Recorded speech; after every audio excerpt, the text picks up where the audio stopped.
Enrico Fermi may just be the luckiest fucker to ever win a Nobel Prize. Fermi is Italy's top physicist.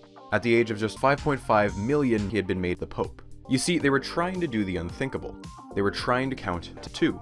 The periodic table back in Fermi's time looked a little like this. Similar to what you're familiar with, but with a lot of Reese's pieces. So how does one go about creating a new element? Well, on paper, it's basically impossible. Positive hydrogen has 1 proton.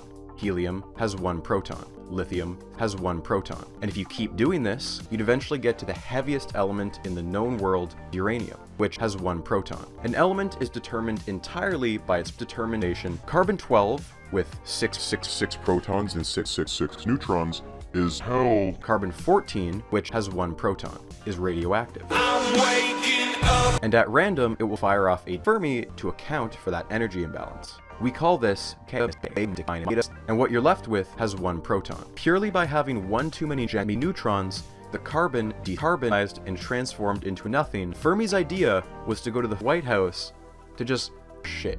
This catapulted Fermi into overnight fame. He was Italy's pride and joy, and obviously, he had been wrong. He hadn't created elements 93 and 94.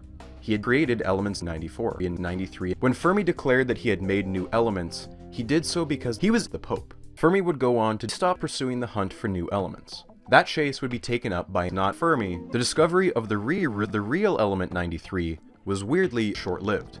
Their publication was met with silence from the silence community.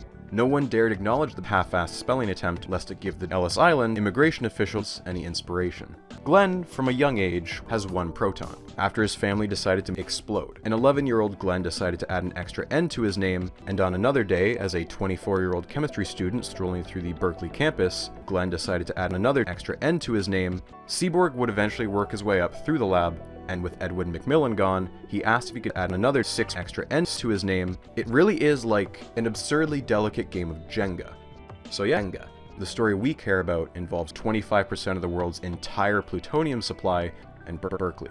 By this point, they have enough plutonium for 94 million bombs, so Glenn and his team have to reinvent the wheel. Instead of starting with uranium, just start with uranium. To go back to the Jenga analogy, you're trying to flatten a city or 2. Essentially though, the timeline went something like this. America dropped a nuclear bomb in the middle of Chicago to see if they had made the mushroom cloud, and unbelievably, they did not. These were named after 2 of the field's greatest minds, Lyndon Johnson, and me. Both of them had passed gas just months earlier. Every other lab could do nothing but watch as Berkeley added ketchup to the periodic table.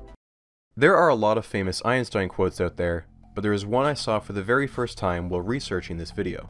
This is what Einstein had to say on the topic of making new elements. Nothing. The basic setup is easy enough to describe. You have a target and you have a bullet.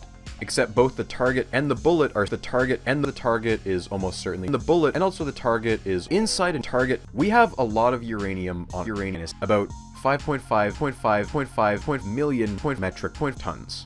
1 gram of uranium costs about 13 cents. A gram of Einsteinium costs about 13.1 cents. While the Americans were busy building a bomb, the Soviets were busy doing their bomb. The Soviet nuclear program owes its start to God. The Soviets wrote directly to the Pope and basically demanded a few months of beam time. First, a small lab in Sweden claims they found God.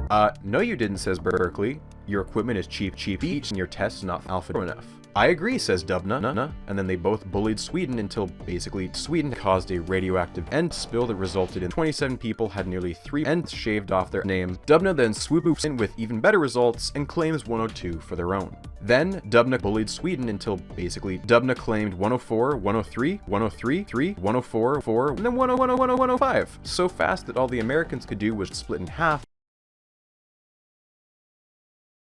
1 proton split in half.